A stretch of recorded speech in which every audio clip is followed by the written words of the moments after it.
Obama to renew call to limit charitable deduction. White House estimates new limit would generate $321 billion in revenue through 2021. Thank you for watching the Shikama Live Show with your host Shikama. I have said from the very beginning, the very first thing that Obama did when he took office was to reduce the tax deduction you could take for donations to charity. I knew it spelled the doom of America, because if that's the first thing on his mind, that meant that we were in a world of hurt. President Obama is expected to renew his call to limit the charitable tax deduction when he releases his 2014 budget plan, a proposal that nonprofits have repeatedly helped defeat. The president's proposal, as you know, includes the provision that would cap deduction for wealthier Americans at 28%, a very common sense proposition, White House spokesperson Jay Carney said. When asked how Mr. Obama would overcome opposition from both parties due to worries about the impact on charities, Mr. Carney said the president was confident he could forge a compromise with the common sense caucus, according to a transcript of the briefing. The Democratic president has failed since 2009 to impose a 28% limit on the value of itemized deductions for such expenses as mortgages, interest rates, state and local taxes, and gifts to charities as a way to help tame the federal budget deficit. A coalition of charities helped head off the president's most recent attempt when the White House and Congress reached a budget deal in January 2nd. In fact, that agreement actually increased the value of itemized deductions by raising the top marginal income tax rate to 39.6% from 35%.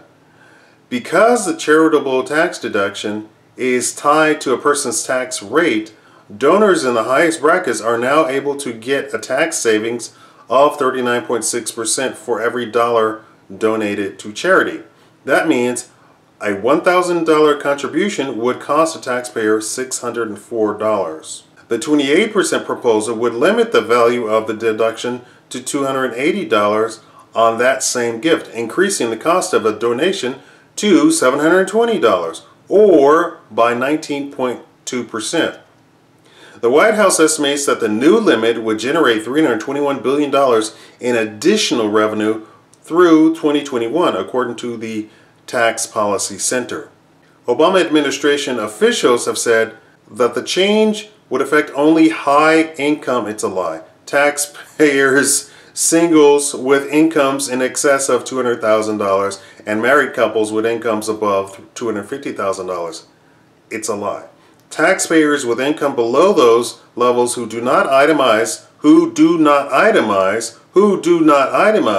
deductions would not be affected. It's a lie. The vast majority of donors, Jacob Lew, the new Treasury Secretary, said. It's a complete lie.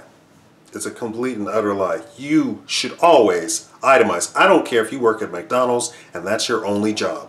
You should itemize. You need to deduct your uniform. You need to deduct your travel. You need to deduct all lunches that you take at work. You need to deduct anything else that you need that centers around work. Always, always itemize. The Senate's budget proposal for 2014, approved last month, called for considering several methods of limiting deductions.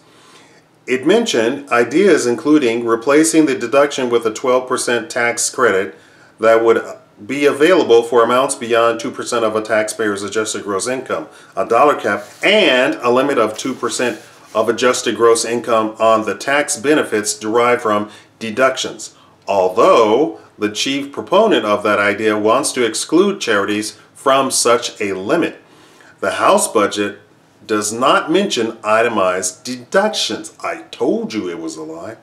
Steve Taylor, Vice President for Public Policy of United Way Worldwide, said there is no indication that the White House intends to carve out the charitable deduction from the 28% cap proposal. It's going to be the same as always, Mr. Taylor said. We wish they would see the light. The Charitable Giving Coalition, which has led the fight against limits, has already mobilized to beat back the latest effort as well. Quote, the charitable deduction is different than other itemized deduction in that it encourages individuals to give away a portion of their income to those in need, states a March 14 letter that the coalition sent to Senator Patty Murray, the Washington Democrat who chairs the Senate Budget Committee.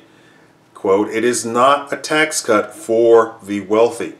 The coalition states that a 28% cap would result in loss of $1.7 billion to $5.6 billion each year. A dollar cap would be even more devastating, the coalition says, because taxpayers would hit the maximum deduction in mortgage interest and local taxes before calculating charitable gifts. Donations would drop $3 billion if a 2% adjusted gross income floor were imposed, the letter states, and $9.17 billion could be lost if a 12% tax credit replaced the deduction. The coalition launched a new website last week, protectivegiving.org, to help organize its opposition. Please go to that website if you are at all donate your money, and make sure you always keep a receipt for any donation, even if it's a penny at Christmas or any other time that you donate. This is President Obama in all of his glory. This is him from behind the screen. You know, the curtain is pulled back. This is what this person is doing to the United States. And this is just on charitable donations, tax deductions. Like I said, always itemize. I don't care if you work in a ditch and you make less than minimum wage and you're a Mexican, whatever. If you pay taxes, always itemize, itemize, itemize. Gas, food, car maintenance, everything. Itemize everything. Taking a bus, itemize everything. Always itemize. Always fill out the long form, because the easy form says, hey, take my money. Hey, only give me this much. When you itemize, that's when you reduce your taxes, because then you can take all of the deductions that are already coming to you. Understand, to defeat the tax law, you must use the tax law against the IRS. First of all, only 50% even file taxes. Right off the top, only 50% file taxes. Now, does that mean they only file taxes, yet they're getting tax deducted from their paycheck? Probably. Probably. We have idiots out there who get taxes taken out of their paycheck and do not file to get it back. You always file to get it back if you have even 1 red cent. Always itemize. Now this guy sitting in Washington, that was his first move, and he is still doing it each and every year to reduce charitable donation. The whole point of welfare and what have you was we didn't have enough charity. That was the rallying cry. We don't have enough charity. We need to institute welfare, Social Security, what have you, right? It's a lie.